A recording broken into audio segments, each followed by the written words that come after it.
you could say that the energy body, and the more and more we connect with it and attune ourselves to those subtle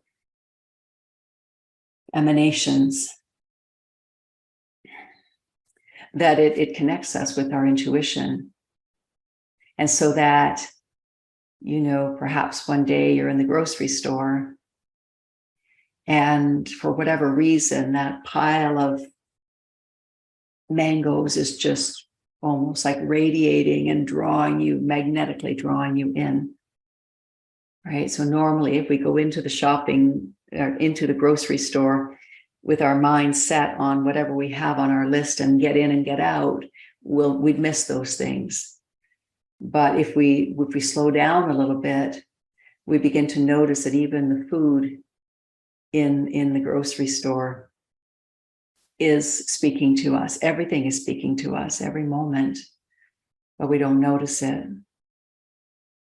And so our sense of intuition, our sense of being drawn to that which is right for us at this time. Perhaps there's something in particular in those mangoes that would help you right now, either physically, maybe there's a particular nutrient, but maybe even more so in the soul of the mango, because mangoes as a whole have a particular soul essence and a vibration and a story and an offering and a dharma. And so maybe there's something in those mangoes that could particularly feed your soul or your emotional body or your spiritual growth right now.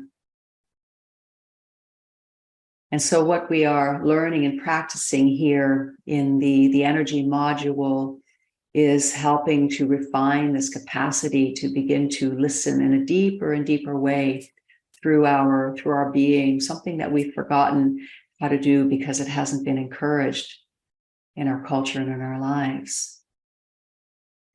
And then, as Andrea says, we begin to be able to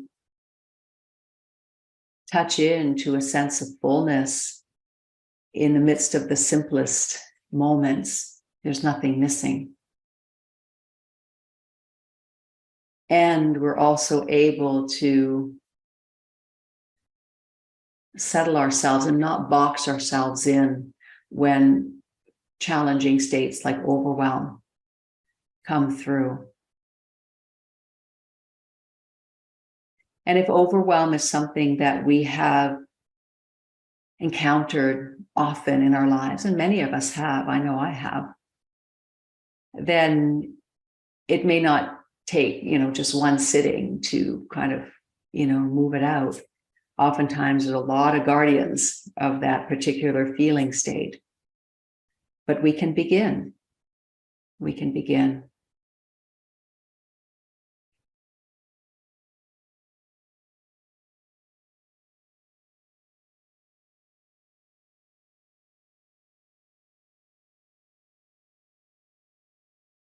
And slowly but surely, it reveals itself to you when it feels safe. It reveals all of the layers and its good intentions around protecting something that it thought needed protecting. And maybe, in fact, did need protecting.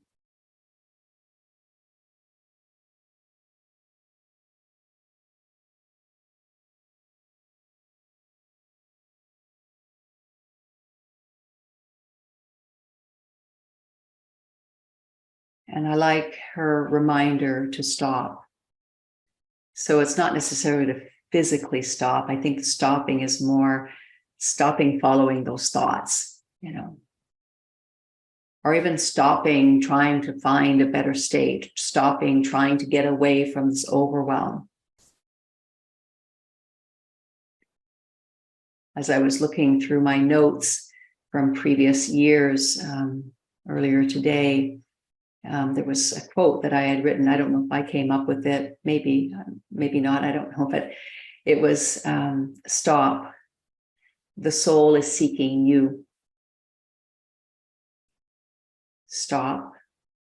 The soul is seeking you. And if you're running and grasping all over the place, it's makes it harder for the soul to just be here with you now, to appear to you.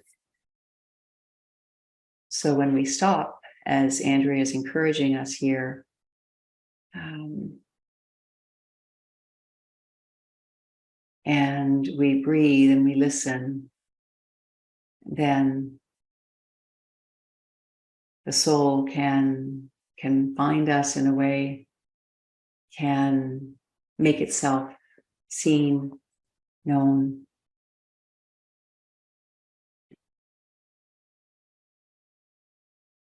And the associated sense of